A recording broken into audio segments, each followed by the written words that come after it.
오늘 우리에게 주신 하나님의 말씀 보도록 하겠습니다. 마태복음 11장 25절에서 30절 말씀입니다.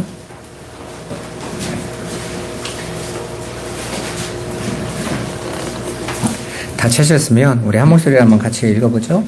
그때 예수께서 대답하여 이르시되 천지의 주제이신 아버지여, 이것을 지혜롭고 슬기 있는 자들에게는 숨기시고 어린아이들에게는 나타내심을 감사하나이다. 옳소이다. 이렇게 된 것이 아버지의 뜻이니이다. 내 아버지께서 모든 것을 내게 주셨으니 아버지 외에는 아들을 아는 자가 없고 아들과 또 아들의 소원대로 계시를 받는 자 외에는 아버지를 아는 자가 없느니라. 수고하고 무거운 짐진 자들아, 다 내게로 오라. 내가 너희를 쉬게 하리라. 나는 마음이 온유하고 겸손하니 나의 멍에를 메고 내게 배우라. 그리하면 너희 마음이 쉼을 얻으리니 이는 내 멍에는 쉽고 내 짐은 가벼움이라 하시니라. 아멘. 오늘은 수고하고 무거운 짐진 자들아 라는 제목으로 함께 은혜를 나누도록 하겠습니다. 너무나 잘 아는 구절이죠. 제가 보니까 믿지 않는 사람의 가게에도 수고하고 무거운 짐진 자들아 이렇게 써 있더라고요. 우리가 참 좋아하는 말인데 이게 무엇을 의미하는가에 대해서는 아무도 깊이 생각해 보고 있지 않은 것 같아요. 예수님이 말씀하시는 수고하고 무거운 짐진 자들은 누구를 가리키는 것이고, 또 이 땅에 살아가는 사람들이 왜 수고하고 무거운 짐을 지고 가고 있다고 말씀하시는지 우리 한번 알아보도록 하겠습니다. 먼저 우리는 지난 시간에 하나님을 떠난 자들의 자기 섬김의 삶에 대한 그 추구는 절대로 하나님께로 나아갈 수 없는 죄성임을 우리가 보게 되어졌죠. 그러니까 열심히 나를 증명하고 나라는 존재를, 가치를 높이는 삶, 그걸 행복이라고 여기고 그렇게 하나님 앞에서조차도 자기를 증명하려고 하고 자기를 높이려고 하는 자기 숭배의 삶은 절대로 구원의 자리로 나갈 수 없다라고 말씀드렸어요. 그런데 선악과를 따먹은 인간들은 하나님 앞에서 절대로 자기를 부인하고 십자가의 삶, 바로 하나님의 말씀에 순종할 수 없는 자들이라는 거예요. 그건 기질적으로, 본질적으로 그걸 해낼 수 없어요. 오로지 그 허물과 죄에서 하나님의 부르심을 입은, 은혜를 받은 성도들만이 성령의 도우심과 인도하심으로 비로소 자신들의 행위가 이게 불순종이었구나, 그리고 이게 심판받을 이유였구나라는 것을 깨닫게 되어서 그 삶에서 빠져나오게 된다라는 것입니다. 왜 예수님께서 그토록 너희 힘으로 안 돼, 성령이 오셔야 돼 라고 했는지 우리가 그 이유를 한번 살펴보죠. 사도행전 2장 36절 37절 같이 한번 읽어보도록 하겠습니다. 그런즉 이스라엘 온 집은 확실히 알지니 너희가 십자가에 못 박은 이 예수를 하나님이 주와 그리스도가 되게 하셨느니라 하니라. 그들이 이 말을 듣고 마음에 찔려 베드로와 다른 사도들에게 물어 이르되 형제들아, 우리가 어찌할꼬 하거늘. 이건 사도행전 2장에 오순절 마가다락방의 성령의 임재를 맛보고 난 후에 제자인 베드로가 그 앞에 15개국에서 몰려들어서 너희들 지금 술 취해서 뭔 소리를 하고 있는 거야 라고 모여든 자들 3,000명 가량의 사람들에게 이 복음을 전하고 있는 장면이죠. 그런데 여기에서 보면 그들이, 그 베드로의 말씀을 들은 자들이 회개하는 장면이 나와요. 그죠? 우리는 지난주에 예수님께서 예수님의 권능을 보고도 회개하지 않는다고 꾸짖음 받았었잖아요. 그죠? 하나님의 아들이신, 그 아들이신 예수가 진리를 말했는데도 불구하고 회개하지 않던 자들이 성령이 오시고 나서 그들 안에 성령이 마음을 여시니까 그들이 비로소 회개하게 되더라는 거예요. 그러니까 우리가 하나님의 말씀을 우리 편에서 인간들의 노력과 수고로 깨달아서 회개할 수 있는 일은 1%도 절대로 안 된다라는 거예요. 그 누구도 하나님의 은혜가 없으면 회개할 수 없다라는 거죠. 그건 인정하시죠? 그죠? 그러니까 여러분들이 내가 어떠한 죄인이며 하나님의 은혜가 내게 없으면 안 된다라는 걸 깨닫는 게 은혜예요. 그게 진짜 복입니다. 그게 없는 자들은 엉뚱한 거 가지고 자기 의챙기의 삶을 살아갈 수밖에 없어요. 보세요. 하나님이 저들의 마음을 성령으로 여시니까 저들이 비로소 자신들이 지금까지 고집스럽게 주장했던 삶이 죄인의 삶이었음을 깨닫고 그게 죄라는 걸 알게 됐어요. 그래서 회개의 자리로 나왔다라는 것입니다.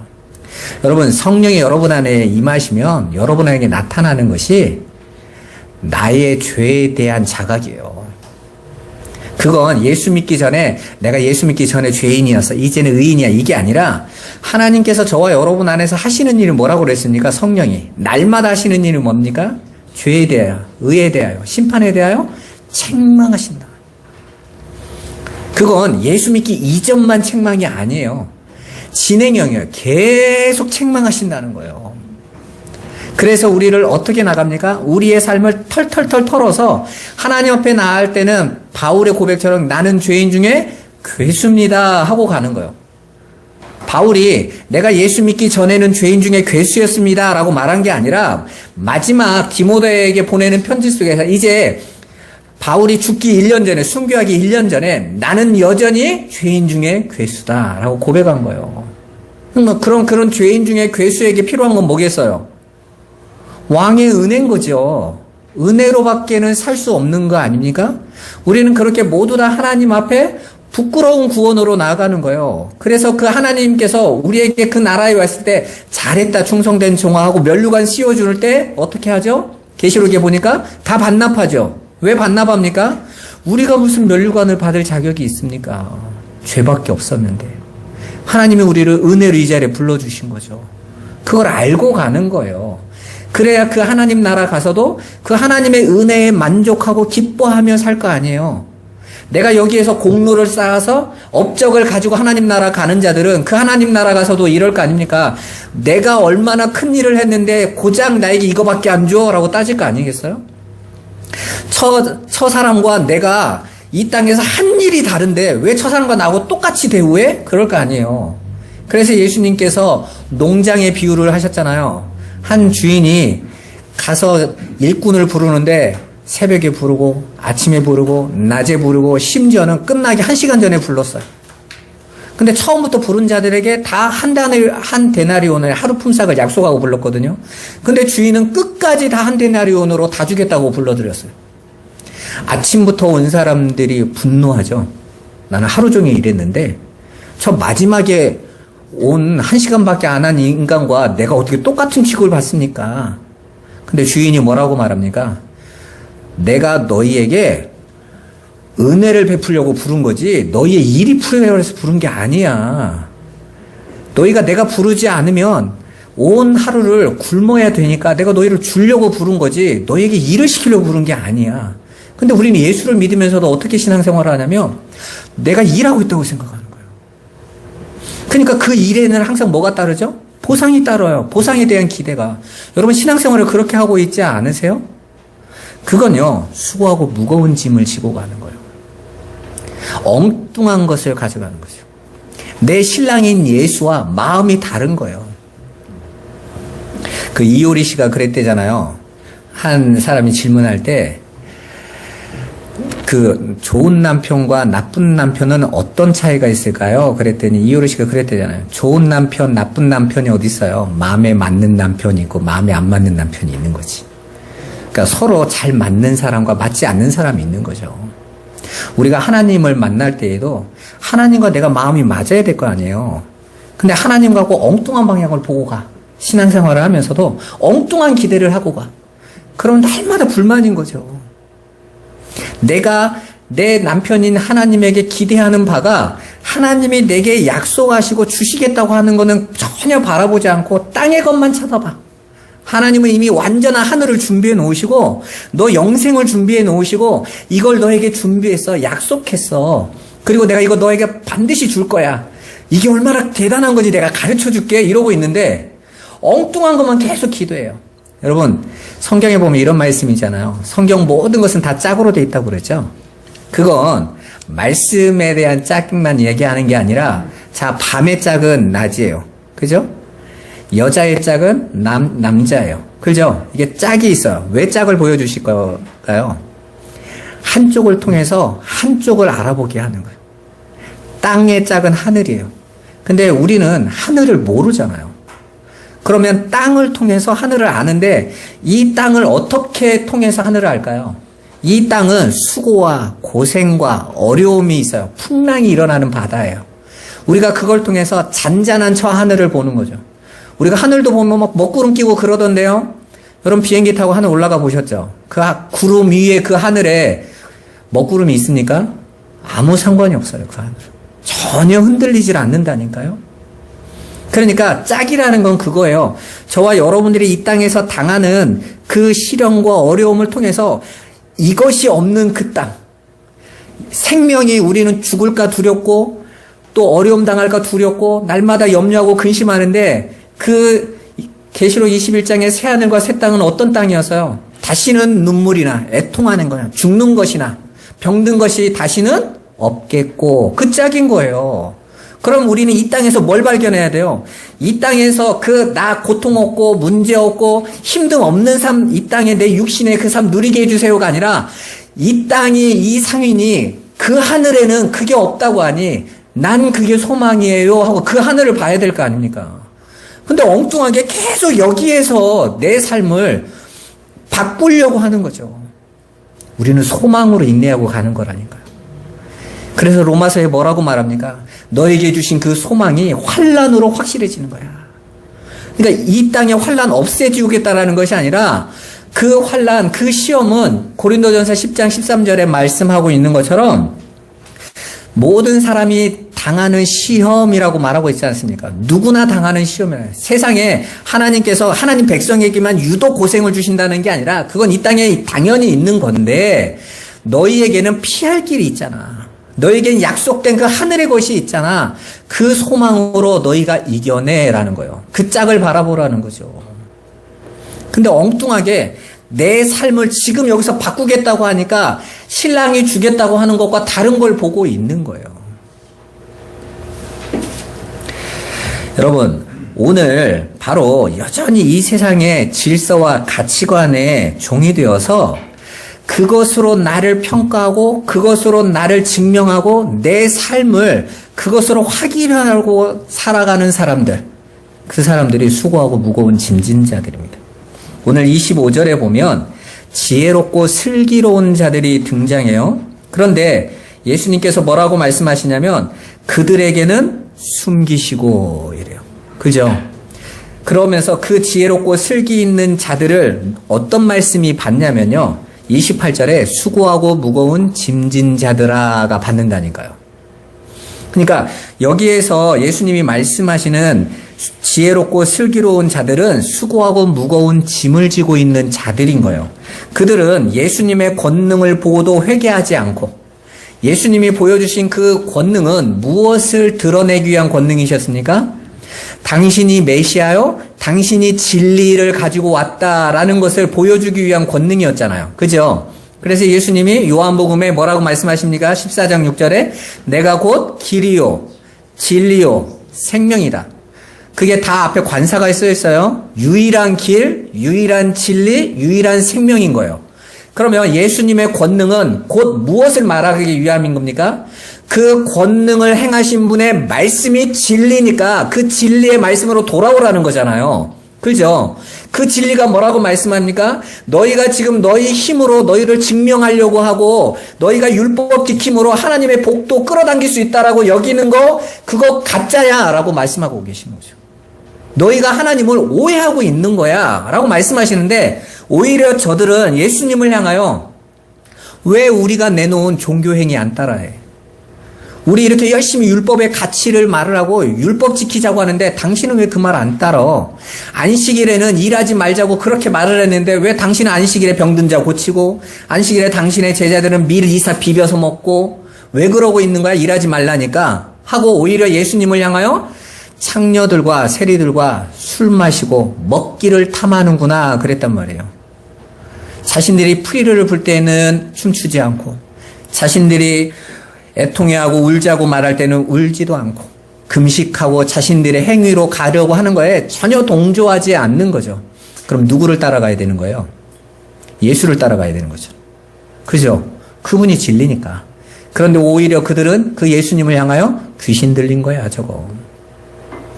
그 말을 안 따라오고 자신들이 옳다고 진리신 예수를 죽여버리지 않았습니까? 그런데 그들이 세상에서는 어떤 대접을 받는 자들이었어요? 랍비요, 바리새인이요, 율법사요, 서기관이요, 선생 소리를 들었던 자들이에요. 지혜롭고 슬기 있다라는 소리를 들었던 자들. 그리고 그 유대인들은 다 누구를 쫓아갔어요? 그들을 쫓아갔죠. 그들이 세상에 볼 땐 그들이 지혜로운 거니까, 그들이 슬기로운 거니까. 오늘날 교회의 모습도 그래요. 이 세상의 것으로 확인되어지고 잘되고 훌륭해 보이는 거에 모든 사람이 인정하고 따라가요. 야, 저분이 저렇게 40일을 금식했더니 이런 기적이 일어났대. 저분이 저렇게 열심히 했으니 저렇게 큰 교회를 만들었대. 그러니까 맞을 거야 라는 거야. 제가 전에 한번 말씀드렸잖아요. 명성교회 그 부자 세습할 때 한국교회가 한번 난리가 났었죠. 근데 그 교회 장로님이, 우리 목사님 같이 큰 교회를 이루신 목사님이 하나님이 하게 특별하게 따로 계시받을지 어떻게 알아? 이렇게 나왔어요. 할 말이 없더라고요. 착각하는 거예요. 진리는요, 힘센 사람에게 증명을 하지 않아요. 진리는 어린아이에게 드러내요. 그래서 하나님께서 그런 지혜롭고 슬기 있다는 자들, 세상에서 자신의 가치를 증명하고 있는 그들에게는 숨기시고, 오히려 어린아이, 아무 힘도 없고 그냥 하나님의 은혜가 아니면 아버지의 돌보심에 안 되는 그런 아무것도 아닌 존재들에게는 나타내심을 감사하나이다. 이게 아버지의 뜻이었습니다. 그러니까 이 세상 질서로는 하나님을 절대 알아보지 못하게 만드셨다라는 것입니다. 근데 왜 교회가 자꾸 세상에서 인정받으려고 해요? 교회는요, 진리 안에서 인정받는 거예요. 교회는요, 그리스도로 인정받는 거지 세상에서 잘 된다, 훌륭하다가 아니에요. 여러분, 세상 사람들은요, 가난한 사람에게 구제해주고 또 주변의 사람들에게 세상적인 기준과 가치관에서 잘하면요, 신문에도 나와요. 훌륭한 교회, 대단한 교회, 본받을 교회. 그러면 하나님이 기뻐하십니까? 아니요. 절대로 그렇지 않아요. 여러분, 유대교가 유대주의의 유대 나라 안에서 다 인정받던 신앙이었다니까요. 그들은요, 심지어는 자신의 그 성전 안에 돼지 피를 뿌리는 안티오쿠스 때는요, 그 성전 앞에서 다 들어놓아서 우리 죽여라 했던 대단한 사람들이었어요. 그리고 그들은 안식일 날은요, 전쟁이 나도 일하면 안 되니까 가면서 뒤에서 칼로 쳐 죽이는데도 걸어갔다니까요. 그래서 로마가 그 유대인하고 싸우러 갈 때 어떻게 한 줄 아세요? 안식일 날 쳐들어갔어요. 왜? 안 움직이니까. 안식일 날만 가면 이것들이 그냥 싸움 이길 수 있어. 일을 안 하잖아요. 일이니까 그거. 그렇게 하나님의 말씀을 문자적으로 끝까지 지켜내려고 했던 사람들이 유대주의라고요. 근데 예수님이 그들을 향해서 뭐라고 말합니까? 그게 너희의 지혜야? 그게 너희의 슬기야? 하나님께서 너희에게 그래서 가려놓으신 거야. 이렇게 말씀하고 계시는 거죠.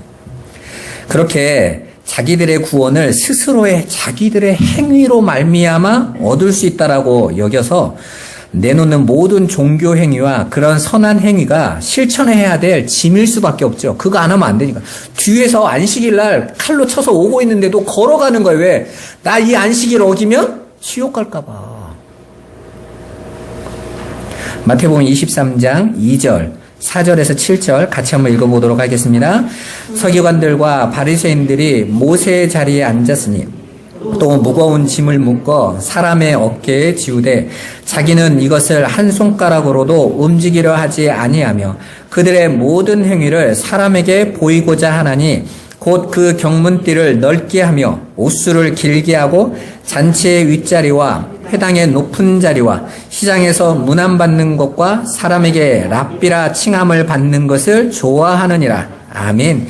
여러분, 예수님이 바리새인과 서기관들을 꾸짖으시면서 그들이 모세의 자리에 앉았다고 지금 꾸짖고 계세요.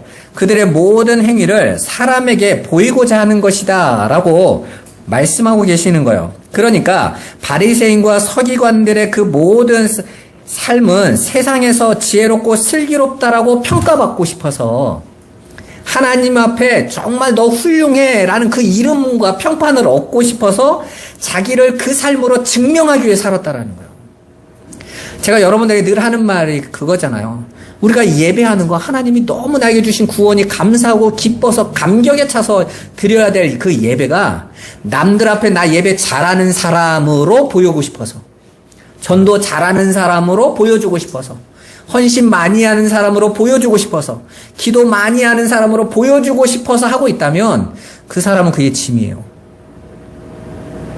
그 사람들은 그게 평가 기준이거든요. 너 전도 몇 명 했어? 이게 자랑인 거예요. 너 예배 다 나와? 새벽 예배 안 빠지고 나와? 이게 짐이라니까요. 남들도 그걸로 보겠죠. 그거 올려놓고 너 그거 안 하면 큰일 나. 그것도 안 하면서 무슨 응답받기를 원해? 그러면요 다 눌린다니까요. 다행히 우리 꿈꾸는 교회 성도들은 안 눌려서 다행이에요. 근데 좀 눌렸으면 좋겠어요. 여러분들은 너무 자유로운데 여러분 봐보세요. 그게 눌려서 많은 교회 목사님들이 그렇게 설교하더라고요. 철회 한 번도 안 하면서 무슨 응답받기를 원해? 옛날에 그 유명한 그 한월산 기도원을 세우신 그 목사님이 누구죠? 누구요? 이천성? 네. 이천성 목사님이 그랬어요. 세상에서 성공하려거든 예배에 성공하라. 굉장히 맞는 말 같죠? 근데 반대로 예배가 안 되는 사람은 니는 망해. 이런 협박과 같은 말이잖아요, 여러분. 우리는 세상에 성공하기 위해서 예배를 성공하는 자들이 아니에요. 하나님이 우리를 이미 자녀 삼으셨고 하늘의 것으로 만드셔서 기뻐서 하나님을 찬양하고 있는 자들인데 우리는 항상 보상을 기대한 예배인 거예요. 그러니까 한국 성도들은 그게 머릿속에 꽉 박혀져 있어요. 그러니까 그들은 날마다 내가 예배하는 것과 세상의 성공이 연결되어져 있다고요. 자신도 모르는 사이에. 그러니까 늘 눌려. 오늘 예배 빠졌네. 야, 한 주간 진짜 돌조심해야지. 어디서 뭔 일 생길지 모르니까. 제가 그랬어요, 제가. 하나님이 너무 기뻐하는 그 기쁨이 아니라 다른 건 거예요, 다른 거. 그러니까 당연히 짐이 될 수밖에 없는 것입니다. 우리가 하나님 앞에 인정받을 수 있는 공로는 없어요. 그럼에도 불구하고 여전히 이 세상을 쫓아 하나님에게 내놓을 수 있다라는 그런 행함의 열매가 있다고 주장하는, 그게 세상이 말하는 거죠. 우리는 그만큼 인본주의가 뭡니까? 우리는 그렇게 대단한 존재니까 하나님 앞에서도 우리 거 내놓을 수 있어. 그게 바벨탑이죠. 우리가 하나님 앞에까지 도달하자 이거잖아요. 그래서 우리 이름을 내놓자잖아요. 나 이만큼 할 수 있는 존재입니다. 증명하자는 거죠. 근데 하나님이 뭐라고 말씀하셨습니까? 야, 얘들 이렇게 끝까지 가면 나에게까지 오겠구나. 그건요, 야, 똑같이 오겠는데 하고 시기에서 무너뜨렸다는 뜻이 아니에요. 그건 더 이상 구원의 기회가 없는 거예요. 끝까지 그 자리로 가면. 그래서 어떻게 하십니까? 무너뜨리세요. 그래서 하나님 백성들의 삶은요, 우리가 세상에서 끊임없이 엉뚱한 걸 쌓아놓으면 무너뜨려요. 마치 바닷가에서 모래성을 쌓아놓으면 썰물이 싹 들어오면서 싹 무너뜨려 버리듯이 이거 아니지 하고 무너뜨리신다고요. 우리는 그 삶을 반복하면서 하나님이 전부인 건데 내가 엉뚱하게 내 것을 쌓는 것에 이렇게 열심히 하네? 제가 이렇게 아무리 말을 해도 그 삶을 살아가요, 우리는. 근데 마지막에는 어떡합니까? 빈손 들고 주님 앞에 가는 거죠. 아무것도 아닌데요, 하나님. 내가 왜 이런 거에 목숨 걸고 갔는지 모르겠어요. 그런 나를 자녀 삼아 주심이 감사드립니다 하고 가는 거죠, 그 앞에. 그렇게 우리는 그러한 행위가 이 땅에서 하나님이 세상의 복으로 부어주신다라는 것, 그렇게 많은 목회자가 말하는데 우리가 이번 주 금요일에 확인했죠. 그거 누가 한 말이라고요? 발람이 한 말이라고요. 발람의 꾀. 바알부올의 사건이 그거였지 않습니까? 바알을 하나님이라고 섬기고 제사할 때 그 바알이 약속하는 게 뭡니까? 땅의 풍요, 땅의 풍성함, 이걸 얻을 수 있다 했더니 이스라엘 백성이 거기에 다 빠져들어 버리더라고요. 그러니까 하나님의 이름을 부르면서도 하나님이 약속한 하나님의 나라에는 관심이 없는 거예요. 그 영생의 것에는 관심이 없는 거예요. 그냥 너희가 흙이니 흙으로서 세상에서 살아서 만들어 놓은 건 흙일 뿐이야. 그 꽃 같고 풀 같아도 다 시들고 말라가는 거야. 그거 아무것도 아닌 거야 하신 그거에 목숨을 걸고 살아가는 거예요. 그런 말은 거짓말이라고 했습니다, 여러분. 우리가 금요 예배 때 살펴보았듯이 이스라엘이 끊임없이 바알 숭배에 빠진 것은 그들이 하나님의 약속하신 그 하늘보다 이 세상에서의 자신들의 육신의 삶에 더 집착하고 있었기 때문에 그래요. 이 세상의 삶이 진짜라고 여겼던 거죠. 아니요, 여러분. 여러분, 우리가 드라마를 보면 드라마 속의 배우들이 그 드라마 속에서 연기하고 있는 그 연기가 그들의 진짜 모습인가요? 아니죠. 그건 그 드라마에서 설정된 모습인 거잖아요. 그들이 그 드라마 끝나고 퇴근하고 가면 거기에서 회장이었던 사람이 정말 자기의 삶의 자리의 회장인가요? 아니죠. 우리는 그걸 알고 있어요. 하나님께서 이 역사라는 무대에 여러분 그렇게 보내셨다고요. 뭐 하라고? 하나님을 알려주시라고. 우리는 하나님의 은혜 받은 자요. 하나님의 은혜가 아니면 아무것도 아니었었구나라는 걸 깨달으라고 이 역사라는 드라마 여러분을 보내셨단 말입니다. 거대한 대하 드라마인 거죠. 수천 년을 방영하고 있는, 진행하고 있는 모두가 배우들이에요. 그 속에서 하나님의 손에 붙들린 자들은 이 세상의 어떤 모습이든지 하나님께서 자기를 알게 하시고 데려가세요. 나머지는 다 엑스트라들인 거예요. 흑인이 흑으로 돌아갈지니라. 하나님의 아들들만 아들의 자리에 올라가는 거예요. 이렇게 큰 약속이 어디 있습니까? 우리는 성경을 통해서 그 하나님의 약속을 보는 거죠. 그런데 이스라엘 백성들이 그거보다 나는 이 땅이 더 좋아요. 나는 이 세상이 더 좋아요. 그래서 이 세상의 것을 약속한 그 바알을 나는 하나님으로 섬길 거예요. 그게 바알볼 사건이잖아요. 나는 그 바알이 약속한 그거 얻기 위해서 바알이 가르친 음행하는 삶 살아갈 거예요. 그게 바로 바알볼의 사건이었던 거예요. 그렇게 하나님조차 바알로 바꾸려고 하는 그 옛사람을 성경에서 뭐라고 말합니까? 하나님께서 죽여라 라고 말합니다. 너 그거 아니면 절대로 그 나라 못 와. 그리고 그 바알볼에 참여가 있는 사람을 다 죽여버리죠. 그렇게 살면 죽는다라는 것이 아니에요. 우리가 옛사람이 다 그 모습이란 말입니다. 여러분이 여전히 기대하고 있는 것이 하늘의 것이 아닌 땅의 것이란 말이에요. 예수를 수십 년을 믿고 있는데 땅의 것에서 아무도 못 나와. 그럼 멸망당하는 건데. 하나님께서 어떻게 하세요? 자기 자녀를 거기서 끌어내시는 거예요. 여러분 혹시 아세요? 여러분 감자가 원래는 악마의 열매였다는 거 아세요? 왜 천주교에서 처음에 감자가 유럽으로 들어왔을 때 악마의 열매라고 한지 아십니까? 땅속에 묻혀 있었기 때문에 그래요. 그래서 처음에 이 감자를 놔뒀더니 감자에 싹이 나잖아요. 거기는 독이 있잖아요. 그 감자를 잘 모르니까 그냥 그대로 먹었다가 정말 쓰러지고 막 때로는 죽는 사람까지 있었어요. 그러니까 악마의 열매가 맞다 해가지고 처음에는 터부시했다고요. 그랬던 그 감자가 어떤 식물인지를 깨닫고 나서는 유럽의 대기근 때 유럽을 다 살렸어요. 착각하는 거죠, 우리는. 그런 겉에 있는 모습을, 내용을 알지 못하면 엉뚱한 걸 붙잡고 살아가는 거예요. 그런데 그 감자가 열매가 되고 우리에게 생명이 되기 위해서는 어떻게 됩니까? 그 감자가 땅에서 뿌리가 뽑혀서 올라와야 돼요.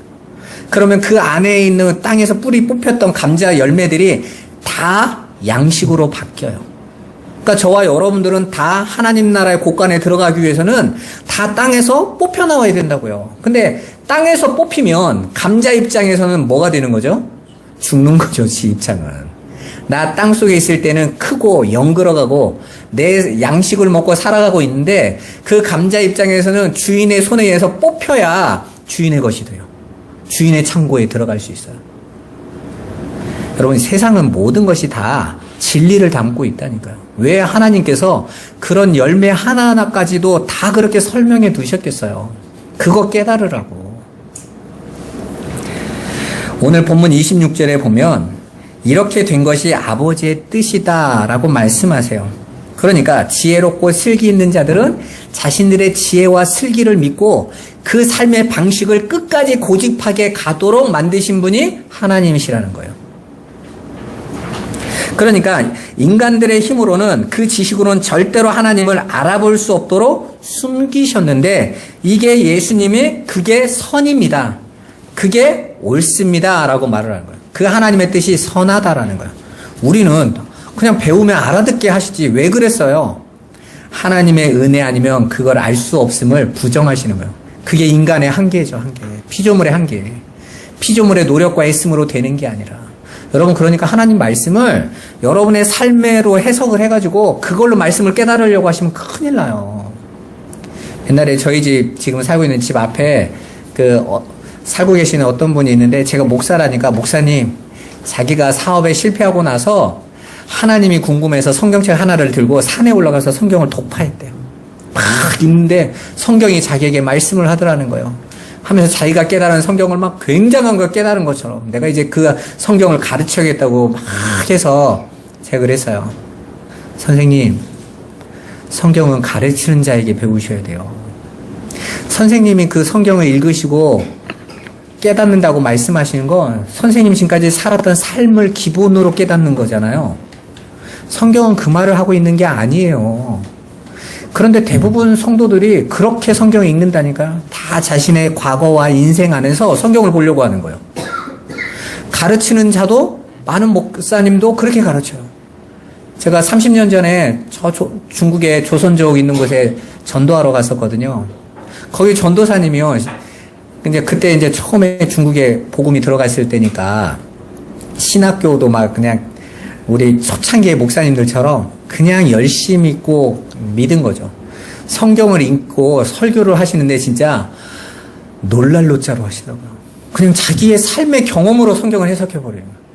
말도 안 되는 성경을 하는 거예요. 그 삶에서 그들이 배운 게 뭐였어요? 공산주의 사상. 그죠? 그리고 혁명. 열심히 하자. 이거 배운 거예요.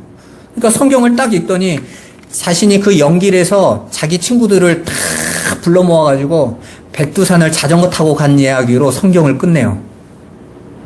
이렇게 열심히 했더니 저 백두산에 도달했다. 우리 열심히 가자 이러는 거예요. 큰일이구나. 근데 거기에 성도들이 200명씩 있어요. 그냥 아멘 하는 거죠. 아멘 하라고 하니까. 그럼 그분들이 나가면서 야, 하나님이 열심히 해야 도와주시는구나 이러고 가겠죠. 성경이 하고자 하는 말은 알지도 못하고. 그런데 우리 초창기의 목사님들이 그렇게 배웠다니까요. 그게 교회의 전통으로 내려왔어요. 열심히 하는 거. 충성만 하면 하나님께서 지성이면 감천이라고 하나님도 감동시킬 수 있다 하니까 한국 성도들이 열심히 한 거예요. 근데 그게 지금까지 100년이 왔는데도 그러고 있네. 하나님의 뜻은 무엇인지도 알지 못하고 자기들의 열심에 기대어서 하나님의 응답을 끌어내겠다고 하는 거예요. 아무도 성경이 무슨 말하는지 관심이 없어요. 그러면서 성경이 어렵다고 하는 거죠. 아니에요, 여러분. 그렇게 안 배웠기 때문에 그래요. 성경을 열어서 가르쳐주지 않았기 때문에. 그래서 예수님이 뭐라고 하셨습니까? 너희가 나를 선생이라고 하지. 맞아, 내가 선생이야. 그건 뭔 말이에요? 내가 너희를 진리로 가르치려고 왔어. 진리가 뭔지. 여러분, 피조물 자체가 구원에 아무런 자격도 없고 능력도 없음을 하나님은 드러내시기 위하여 지혜롭고 슬기 있는 자들에게 숨기셨다 이렇게 말씀하시는 거예요. 그런 자들에게 일방적으로 쏟아지는 은혜, 그 은혜는 그 세상의 힘을 부정하고 은혜만 오롯이 드러나게 하는 거예요. 그게 아버지의 뜻이라는 것입니다. 그 뜻은 하늘에서 발출되어서 땅에서 성취가 되어져요. 땅의 노력으로 이루어지는 거 아닙니다. 여러분, 우리가 지금 이렇게 보고 있는 꽃이나 나무나 새나 동식물들이 어떻게 이 따뜻함 속에서 살아갈 수 있죠? 태양의 빛으로. 그죠? 태양이 보내는 열로 사는 거예요. 만약에 지구에서 나오는 저 맨홀 속에 있는 그 열로 우리가 살아보자. 우리끼리 그 열 터트려서 그 열로 우리끼리도 태양 없이도 살 수 있게 해보자. 살 수 있어요? 없어요? 다 죽죠, 여러분. 저와 여러분들이 하나님의 것이 되는 것은 하나님의 은혜로 인한 거예요. 이 세상 우주의 원리가 다 그렇게 빛이신 하늘의 원리로 우리가 살아가는 걸 가르쳐주고 있다니까요. 그런데 예수를 믿으면서도 여전히 나의 노력과 예씀 열매에 기대하고 그것을 가지고 하나님을 감동시키겠다고 하는 이건요, 거짓 복음이란 말입니다. 그러니까 그 하나님 나라의 그 말씀, 그 진리가 우리 안에 들어오면 우리가 하늘이 돼요. 진리가 왔을 때 하늘이 된단 말입니다. 제가 말씀드렸죠. 하늘들이라는 의미가 뭐라고 말했어요? 히브리어를 파자하면 진리가 있는 그곳. 그러니까 진리가 있으면 하늘이 되는 거예요. 그래서 예수님이 천국이 너희 안에 와 있다 그러셨죠. 그러면서 그 천국이 너희 안에 할 때 그 너희 안에가 뭐라고 말했습니까? 예수님께서 바리새인과 둘러싸여 있는 곳에서 얘기했단 말이에요. 너희 가운데 와 있잖아. 내가 천국이잖아. 그러면 천국이신 그분이 진리로, 영으로, 생명으로 우리 안으로 들어오면 우리가 뭐가 돼요? 진리가 있는 그곳이니까 진리신 예수가 여러분 안에 있으면 여러분이 뭐가 되는 거죠? 하늘들이 되는 거죠. 그래서 히브리어에만 유일하게 하늘이 단수가 아니고 복수라고 말씀드렸잖아요. 하늘들이라고 해석해야 된다고 그랬죠. 그러니까 그 하늘들은 저 하늘에 있는 저 파란 공중이 아니라 이 땅에 내려온 하늘의 백성들인 성도를 가리키는 거라고요. 그래서 하나님께서 여러분들을 가리켜서 처소라고 하고, 하나님의 집이 하늘인데 오히려 여러분 보고 처소라고 그러잖아요. 여러분 보고 성전이라고 하잖아요. 그리고 성전 안으로 그분이 오셔서 성전 삼아주시는 거죠. 그럼 저와 여러분이 하늘이 되는 거예요. 우리 안에 그 진리가 우리 안으로 와서 우리를 이제 어떻게 합니까? 하나님의 아들로 완성해내는 거예요. 여러분 봐보세요. 여자분들은 아이를 가져보셨죠. 아이를 가졌을 때 여자분들이 가장 크게 겪는 게 뭐죠? 아이 때문에 내가 바뀌어요. 입맛도 바뀌고 내 삶의 습관도 바뀌고 다 바뀌어요. 그러니까 내가 바꾸려고 바꾼 게 아니라 아이가 날 바꿔버린 거죠. 그래서 엄마들이 늘 하는 말 있죠. 남편에게 갑자기 새벽에도 뭐 사오라고 하고 그러면서 누가 먹고 싶다고 그래요? 애가 먹고 싶다고 그러잖아요. 당당하게. 그럼 남편들은 나가면서 끽소리 못하고 지가 먹고 싶으면서 왜 핑계를 대 이러면 나가잖아요. 그런데 실은 진짜로 아이가 내 안에 들어오며 한 번도 먹지 않았던 것도 당겨서 먹고. 그건요, 여러분들이 변화되는 게 아니라 아이가 여러분을 바꾸고 있는 거예요. 아이가 여러분을 자기 하는 거. 그 원리가 그대로 진리로 해석된다니까요. 진리의 말씀이 여러분 안에 오시면 그 진리가 여러분의 삶을 송두리째 바꿔버리세요. 그리고 아들로 탄생시킨단 말입니다. 그게 출산의 비밀인 거예요. 그러니까 결혼해서 애를 낳아야지 안 해야지 이런 이야기를 하는 게 아니에요. 진리를 말씀하고 있는 것입니다. 그렇게 아들을 낳게 되면 그 아들을 가지고 있으면 그 아들을 낳을 수 있는 진리를 가지고 있는 자들을 아버지라고 해요. 그래서 정자를 가지고 있는 걸 씨라고 표현하죠. 그래서 남자는 아버지가 될 수 있어요. 이게 세상의 이치인데 그게 다 진리이신 하나님 말씀을 설명하고 있는 거란 말입니다. 그래서 성경은 그 진리를 품고 있는 자를 아버지 이렇게 말을 해요. 그러니까 하나님 나라에 가면 허옇게 수염 기르신 분이 내가 네 아버지야 이러는 게 아니라 하나님은 그 하늘에서도 안 보이세요. 충만하신 분이시잖아요. 근데 그분이 어떻게 저와 여러분들의 하나님 아버지로 계십니까? 진리이신 분이에요. 그래서 하나님은 원래 이름이 있어요? 없어요? 없죠. 한 분밖에 없는데 무슨 하나님이 이름이 있습니까?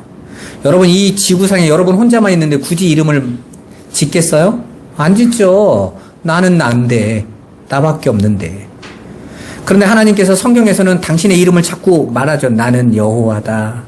나는 여호와 최바오토다. 이건요, 당신을 이 역사에 드러내기 위해서 당신의 속성을 말씀하고 계신 거지 그게 그분의 진짜 이름은 아니란 말입니다.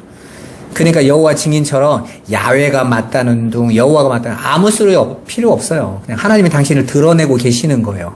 근데 그 하나님이 그 진리로 저와 여러분 안에 계시면 그 진리를 가진 자, 그게 아버지를 가진 자인데 그 진리를 가진 자가 진리를 전해주면 아들을 낳는다고 그러는 거예요. 아들을 씨를 심어준다고 하는 거예요.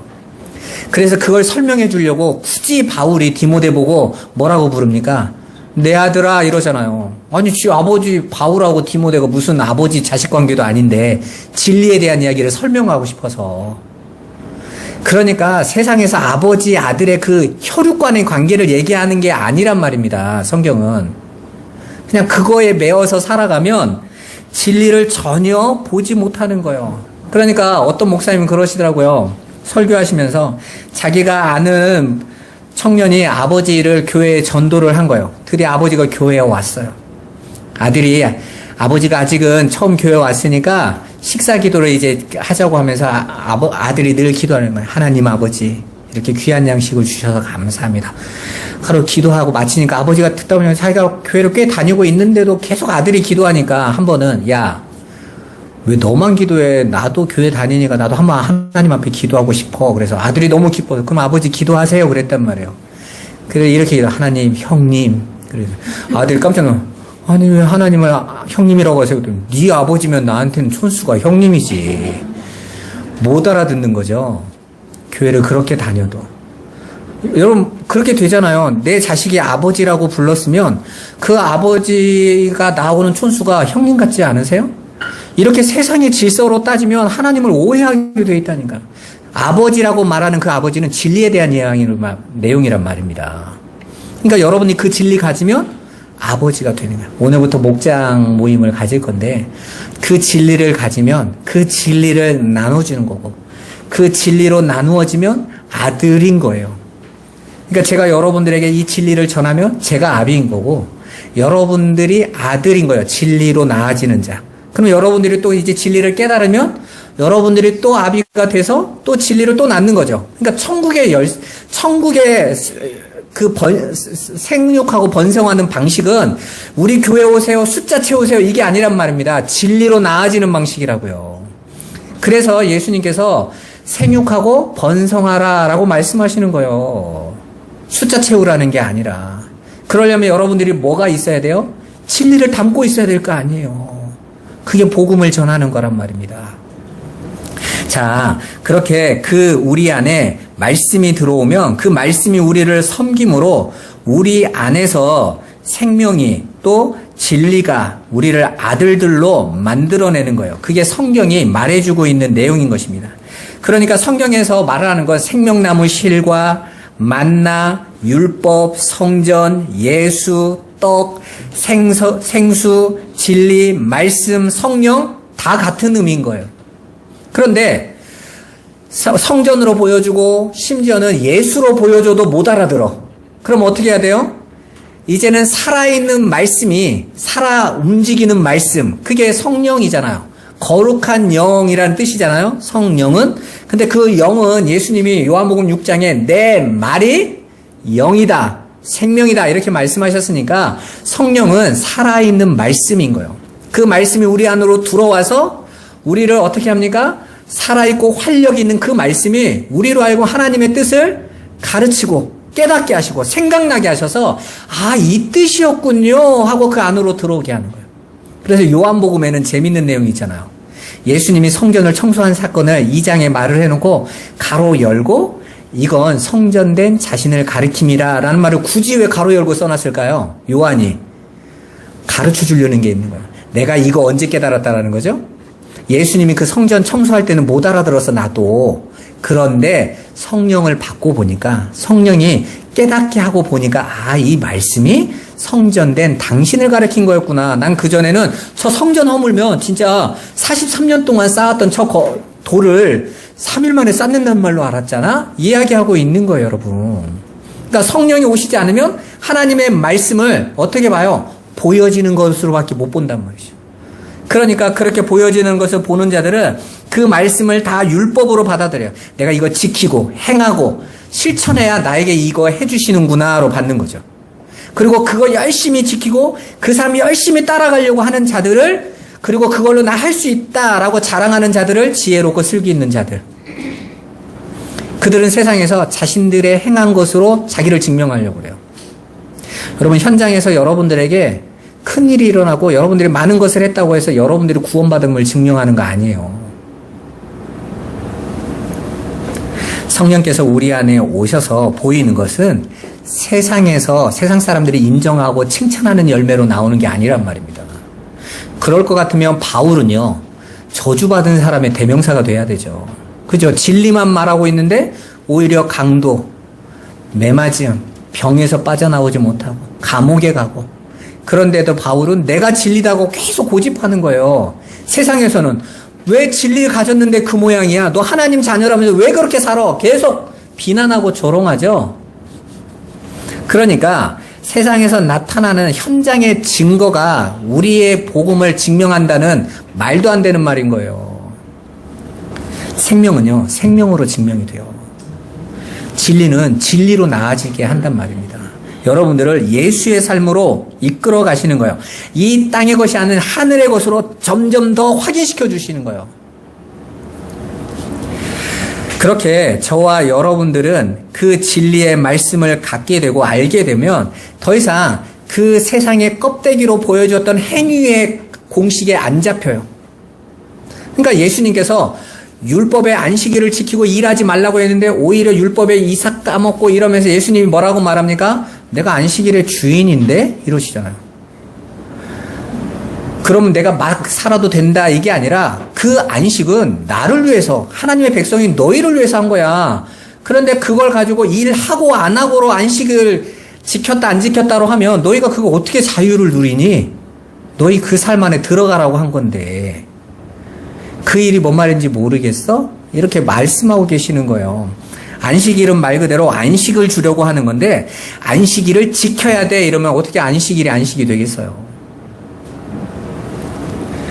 우리가 오늘부터 목장 모임을 시작할 텐데 코로나 이전에 구역 예배 하던 걸 멈추고 이제 3년 만에 다시 하는 거지만 그거 하나님 말씀을 여러분 안에 세우기 위함인 거예요. 진리를 여러분이 온전히 깨닫고 볼 수 있도록 하기 위해서. 그렇게 되면 여러분들이 더 이상 그 행함에 안 매이게 된다라는 거예요. 안 해도 된다는 게 아니에요. 내가 그것으로 내가 이거 하고 안 하는 것에 안 매여도 된다는 것입니다. 그때는 저와 여러분들이 이 복음 전하러 나가시면 돼요. 가서 그 복음으로 생명을 얻어내기 위하여. 그러니까 그 삶을 부지런히 사셔야 돼요.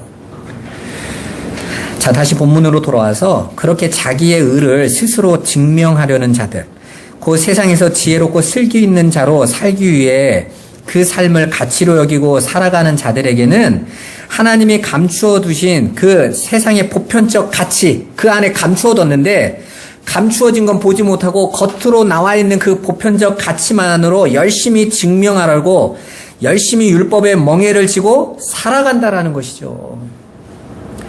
우리가 그냥 일례로 이렇게 하나 말할게요. 마태복음 28장에 18절 20절에 보면 예수님께서 부활하시고 너희는 땅끝까지 가서 복음을 전해라. 모든 민족에게. 내가 세상 끝날까지 너희와 항상 함께 있을게. 이걸 문자로 그대로 가면 몇 명 전도했냐로 가야 돼요. 끝까지 가서 선교해야 된다. 여기에만 묶여요. 그런데 그 안에는요, 숨겨진 말이 있잖아요. 그 땅끝까지 복음을 전하는 거 안에 바울이 뭐라고 말했습니까? 아까 말한 거죠. 아버지가 아들을 낳는 거야. 씨를 가진 자가 씨를 넘겨주는 증거인 거예요. 근데 우리는 그걸 그냥 껍데기로만 보면 그냥 가서 교회 하나 세우고 많은 사람 불러들이고 그러니까 한국 선교가 다 실패했다는 말이 나오는 거예요. 우리 지난번에 제가 한번 말씀드렸죠. 우리 후원하는 우리 이강혁 선교사님이 전에 그 두란노 온누리교회 거기에서 선교부에서 30년 선교 역사를 돌아봤는데 30년 동안 그 교회가요 선교지에 선교사를 파송하고 들어간 비용이 1,000억이 넘는다는 거예요. 그리고 30년 만에 선교부에서 그 선교한 현장을 다 탐방해 봤어요. 어마어마한 보고가 왔을 거 아니에요. 30년 동안 어떻게 선교했고 얼만큼 결실을 맺었고 이게 다 왔는데 막상 가봤더니 다 거짓말이었다는 거예요. 다 뭐냐면 돈으로 땅 사서 건물 하나 지어놓고 온통 그것만 해놓은 거예요. 정말 결실 맺은 하늘의 열매들이 하나도 안 보이더라는 거죠. 그래서 온누리 선교팀에서 다 와서 회의했대요. 이게 뭐냐. 우리는 30년 동안 선교에 목숨을 걸었는데 죽어라고 온 성도가 거기에서 헌신을 했는데 정작 선교가 뭐였지? 라는 거예요. 다시 회의가 찾아온 거죠. 다시 시작해야겠다. 대체 뭐냐. 아들을 낳은 게 아니라 거기서 뭐 한 겁니까? 그냥 마케팅 한 거예요. 광고한 거예요. 예수만 믿어봐. 교회 한번 나와봐. 우리도 마찬가지입니다. 한국교회가 왜 이렇게 100년밖에 안 됐는데 뒤 흔들리고 있습니까? 아들로 낳아진 게 아니라 교회의 사람들을 모아들인 청중들이 모여진 거예요. 그들의 기대는 뭡니까? 내가 원하는 육신의 것 채워줄 분, 바알을 숭배하고 있었던 거죠. 그게 기대에 안 찼어. 나가서 욕하는 거죠. 저것들이 예수 핑계대고 엉뚱한 거 핑계대고 돈만 뜯어서 건물 지었네. 이런 소리 듣는 거예요. 여러분 아들들은 그렇지 않아요. 자식들은 그렇지 않습니다. 여러분 자녀들을 아시잖아요. 부모가 아무리 못나고 바보 같고 우리의 기대에 미치지 못해도 아버지를 사랑해요. 술 먹고 했지만 돌아가신 후에 아버지를요 그리워해요. 그리고 어디 가서 그런 말을 해도 그래도 남이 욕하면 화냅니다. 네가 뭔데 우리 아버지한테 그래 이러죠. 그죠? 그건 생명의 관계이기 때문에 그래요. 근데 어떻게 저렇게 안티 기독교가 저렇게 많은 거예요? 아들들이 아닌 거예요. 그냥 구경하러 왔다가 실망한 겁니다. 그러니까 욕하는 거죠. 아직도 그런 청중들을 불러 모으기 위해서 교회가 힘써서 되겠어요? 가장 먼저 여러분들이 그 생명을 넘겨줄 수 있는 그 진리를 가지고 있느냐, 아비가 되어져 가고 있느냐, 거기에 마음을 쓰셔야 되는 거예요. 이 세상의 것이 아닌 하늘의 것, 그 영생의 것, 영원한 것을 전해주는 자로 여러분이 서야 된다는 것입니다. 그리고 그러한 삶을 다른 이에게 가르쳐 주어서 그들도 그 삶을 살아가게 하는 거죠. 그렇게 살아가면 하나님의 은혜와 영원한 것을 받아가는 거예요. 그런데 가짜들은요, 엉뚱한 거 가르쳐주고 그걸로 영생을 받을 수 있다고 거짓말로 주장하고 있는 거예요. 예수님은 그걸로는 절대 안 된다고 말씀하시죠. 그런 자들에게 예수님은 오히려 자신의 멍에를 매라고 말씀하세요. 그런데 예수님이 주시는 그 멍에는요, 그 세상 바리새인과 서기관들의 주장하는 멍에와 정반대예요. 빌립보서 2장 5절에서 8절 한번 같이 읽어보겠습니다. 너희 안에 이 마음을 품으라. 곧 그리스도 예수의 마음이니 그는 근본 하나님의 본체시나 하나님과 동등됨을 취할 것으로 여기지 아니하시고 오히려 자기를 비워 종의 형체를 가지사 사람들과 같이 되셨고 사람의 모양으로 나타나사 자기를 낮추시고 죽기까지 복종하셨으니 곧 십자가에 죽으심이라. 아멘. 세상의 지혜는 뭡니까? 나를 채우자. 세상의 힘을 바탕으로 나 부자 되고 나 높아지고 나 증명하고 그래서 왕 되어서 세상으로 하여금 내 앞에 굴복시켜서 내가 끌고 가는 그 힘을 세상은 지혜라고 합니다. 근데 하늘의 지혜는 어때요? 예수님께서 자신을 비워 종의 형체를 가지시고 아버지에게 죽기까지 복종하십니다. 나는 아버지의 충만인 거죠. 하나님께서 나를 이 세상에 세우신 건 당신을 충만히 드러내려고 하시는 거죠. 그거 증명하는 삶이라는 거예요. 오히려 자신의 힘과 능력을 봉인해버리세요. 그렇게 자신을 낮추시고 복종하셔서 하나님의 뜻을 이루는 도구로 자신은 사용되어지는 것입니다. 그런데 그 예수에게 어떤 일이 일어납니까? 빌립보서 2장 9절에서 11절 같이 한번 읽어보겠습니다. 이러므로 하나님이 그를 지극히 높여 모든 이름 위에 뛰어난 이름을 주사 하늘에 있는 자들과 땅에 있는 자들과 땅 아래에 있는 자들로 모든 무릎을 예수의 이름에 꿇게 하시고 모든 입으로 예수 그리스도를 주라 시인하여 하나님 아버지께 영광을 돌리게 하셨느니라. 아멘. 봐보세요. 나폴레옹이 마지막 세인트 헬레나 섬에서 죽으면서 이런 고백을 했죠. 나는 총과 칼과 힘으로 세상을 정복하려고 했으나 이런 감옥 속에서 죽음을 맞이하고 예수는 오히려 죽임을 당했는데 세상이 예수를 높이는구나. 그게 진리였는데 그러죠. 여러분 진리는 반대편에 있다니까요. 근데 사람들이 못 알아들어요. 왜요? 우리가 보는 세상에서는 그건 진리 아닌 거거든요. 힘의 원리로. 여러분 봐보세요. 지금 세상을 보면 저 우크라이나 전쟁부터 누가 힘셌느냐 자랑하고 있는 거죠. 우리나라도 마찬가지입니다. 저 정치를 보면 뭐가 느껴지세요? 어떤 놈이 힘셌는지를 보여주겠다라고 나오잖아요. 그게 세상이라니까요. 그 속에서 여러분은 뭘 결정하실래요? 저게 아닌데. 하나님, 그런데 모든 사람이 그렇게 가고 있다라는 건 내 마음도 그리로 향하고 있는 게 맞죠. 우리도 세상에서 누가 나 무시하고 업신여긴다고 하면 못 견딜 것 같지 않습니까? 여러분들이 예수의 것으로 하늘의 것으로 담으세요. 그 영생이 진짜라니까요. 제가 이렇게 삶을 살아보면서 이런 느낌을 가져요. 왜 우리가 하늘의 것을 바라보지 않을까? 안 믿는 거죠. 세상이 안 보이니까. 아무리 증인들이 있다고 말을 해도 안 믿는 거죠. 땅의 것이 있어 보이는 거죠. 그러니까 목사님들이 어떻게 우리를 속이냐면 땅의 천국 만들 수 있어. 니네가 예수님 말씀 잘 듣고 전도 선교 잘하고 헌신 많이 하면 너희 삶에 풍요와 배부름과 성공의 천국을 만들어줄 거야. 이렇게 거짓말하는 거예요. 그런 복음은 없어요. 성경 어디에 그게 나와 있습니까? 오늘 예수님께서 하나님의 뜻에 복종했더니 그분이 죽어서 이 땅에서 진짜 영생 안으로 들어갔더니 뛰어난 이름을 주셔서 만물이 그 발 앞에 복종하게 하셨다. 이게 진리라는 말입니다, 여러분. 그 삶이 믿어지시기를 주님의 이름으로 축원합니다.